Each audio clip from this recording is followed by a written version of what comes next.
What if I told you that in the next 15 minutes, you'll learn how to build a device that can log temperatures for days or months or even years? Let's turn your Arduino into a powerful data logger. But first, a challenge for you. How would you log data every minute without using delay? Think about it and stick around for the solution. If you want to store a lot of data, then you will run into memory issues because Arduino doesn't really have much memory. SD cards can store a lot and they're pretty cheap. So for this project, I connected a temperature sensor to my Arduino as well as an SD card. And in my case, I'm using a 32 megabyte SD card, which is very tiny, but with 32 megabytes, you can store a lot of temperature measurements. So you can use this approach for monitoring your greenhouse or your smart home or some weird science experiments, who knows. If you want to connect an SD card to your Arduino Uno, one problem is the different voltage levels. Arduino Uno runs on 5 volts, while the SD card requires 3.3 volts. So if you directly connect them, the SD card will die. The easiest solution to make it work is by using voltage dividers. Now, one other interesting thing is how to connect the SD card, and one way of doing it is by using pin headers like this. This works pretty great.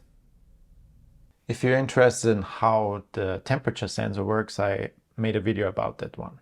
It works like this. We have the 5 volt output of our Arduino, and then we have the two resistors, 5.1K and 10K, and this is connected to ground, and here is our output signal, and this should be around 3.3 volts.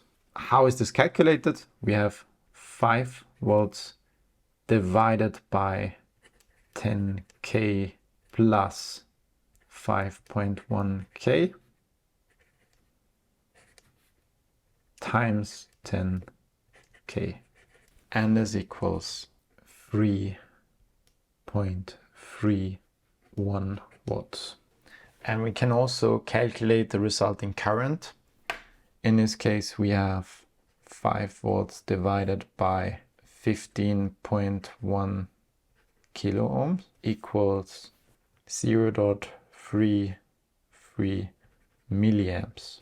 You need to be careful. If you have kilo here, then you have milli here, or you transform it into ohm, then you have amps here. We could decrease the resistors if we want to, but it's not really necessary. It works great with this kilo ohm resistors. Please don't pick values that are too low, because then you have a very high current flow, which can damage your Arduino. And also don't pick crazy high numbers, because then the signals will get distorted. So we have capacities everywhere, and then the capacities basically prevent the transition between high and low, and then you have this very curved signals, and at some point it just will stop working and break your design. So using small kilo ohm values for digital signals is a great idea. In order to communicate with the SD card, these are the pins that are required. And we will actually use an interface that is called SPI. I really like the SPI names. The first one is master in, slave out. In this scenario, Arduino is considered the master and the SD card is considered the slave. And so master in, slave out means that the signal goes out of the SD card and goes into the Arduino. And we have a clock signal. We have 3.3 volts and ground, which is the power supply. And we have master out, slave in. This is the data line that comes out of Arduino and goes into the SD card. And then we have chip select, which enables the slave. So this signal really is helpful if you have multiple slaves and one master. But of course, even if you have one, you still need to enable the chip select. A nice thing is that Arduino Uno comes with a 3.3 volt output, and you can directly use it. However, the current is very limited, and so you might have to add a capacitor next to the SD card in order to make it work. I tried it, and for me it works great without a capacitor.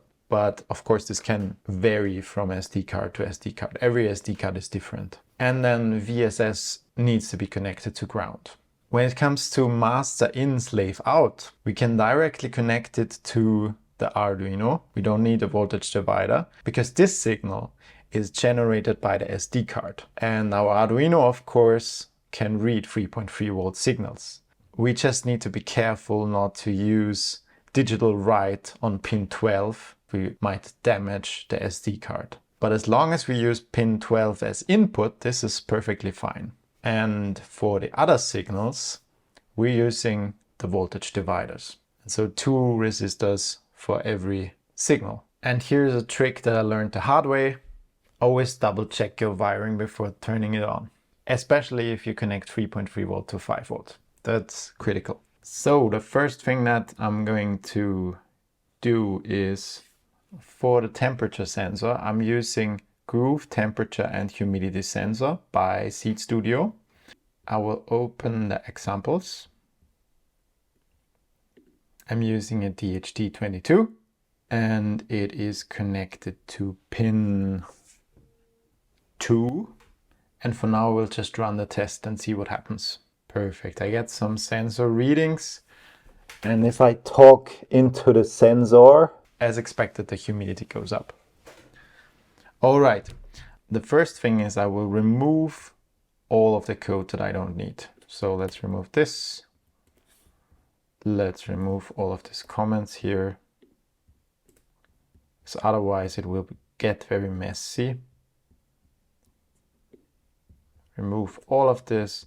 If defined Arduino arc, AVR, debug, serial. Yeah. I don't know why they use debug here.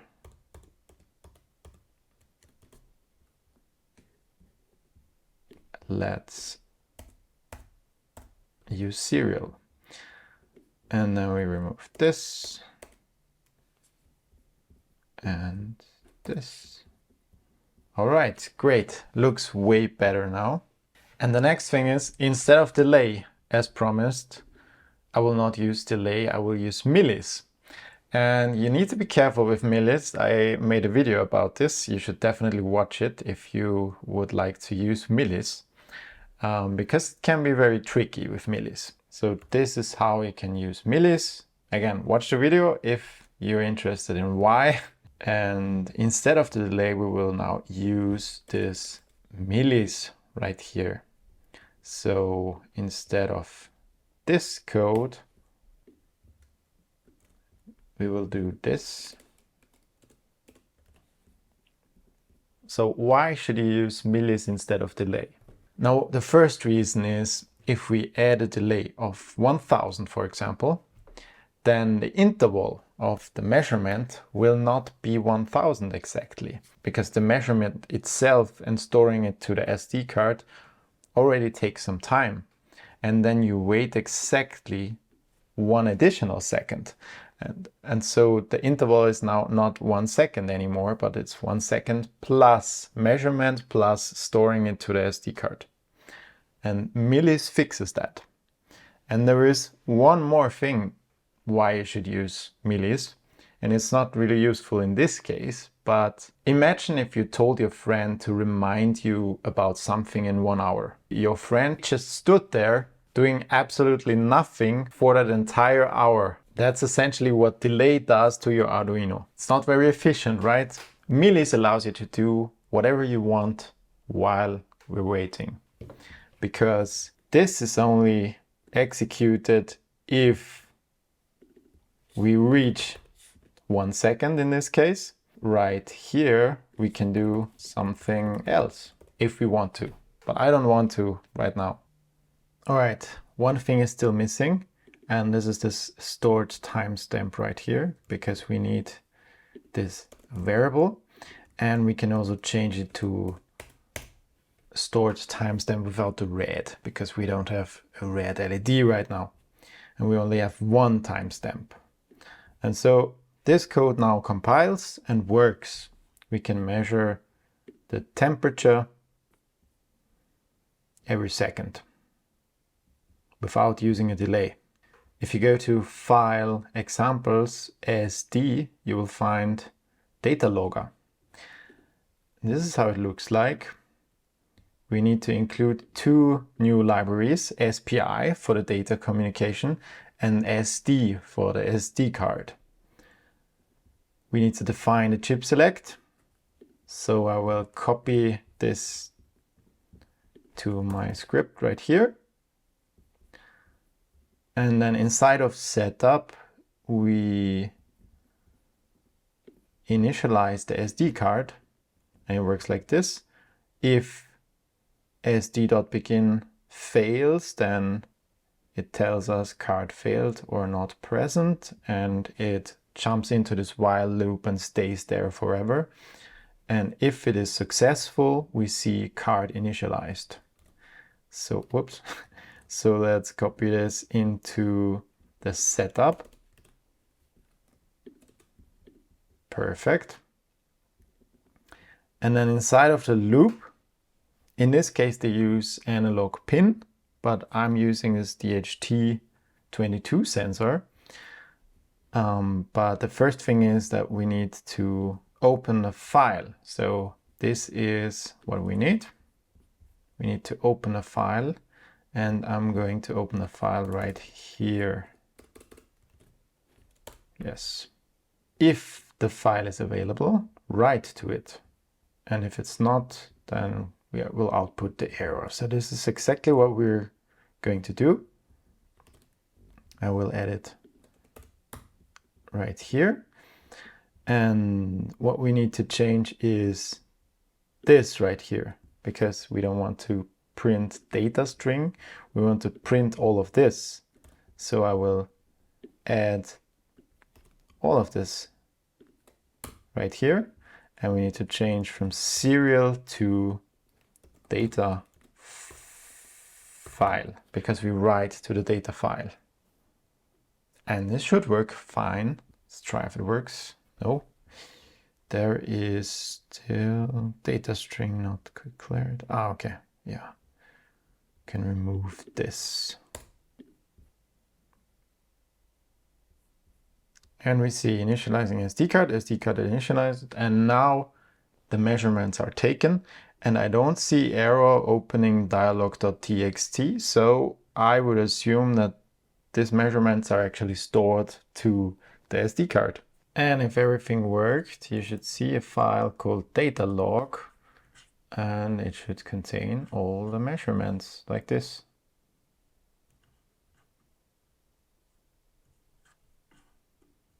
If this video was helpful, please like and subscribe to this channel if you're ready to dive deep into the world of Arduino. If you have any questions or suggestions, or if you already use SD cards, please let me know in the comments. Thank you for watching. See you in the next lesson.